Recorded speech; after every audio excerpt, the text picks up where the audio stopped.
We've been together a long time. Yeah. When you think about me catching fish with somebody else, what shortly follows? A fish fry. And friends. Friends. I love getting together with friends. And family. That's right. The best part of the whole deal.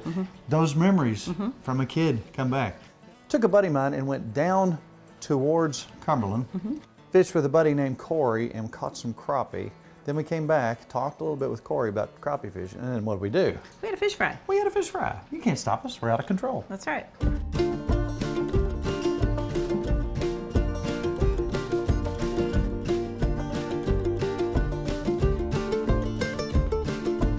Corey, Yeah. you got a boat. Right? You got a choice. Yep. You could you fish all over the United States. Correct. You could fish anywhere you want, but why crappie in Dale Hollow? I choose to guide on Dale Hollow. I'm blessed. It's a great lake. It's got the biggest black-nosed crappie. You got to see some of them today. And I mean, they're huge and it's so scenic. But the real thing, the reason I've got year-round guiding down there, the lake only fluctuates 10 feet from summer to winter. And, you know, stable water, great spawns, and big fish. Everything we do comes to the kitchen. Right.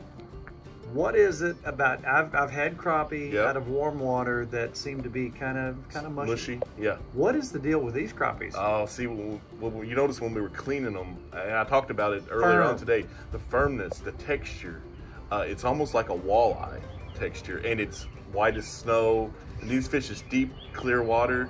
There's no industry on that lake. It's just the best water quality you're ever going to find, and the product will reflect it. And how sad is it that we have to eat these wonderful crappie tonight? It's terrible. I have to fish and then I have to eat it. I mean, somebody's got to do it. Somebody's got to do it. And it might as well be you. And you are the man. Yeah, man, Thank I you enjoyed so it, man. much. I had a great time. I enjoyed it. Yeah. Thank you so much. You're welcome, man. Anytime.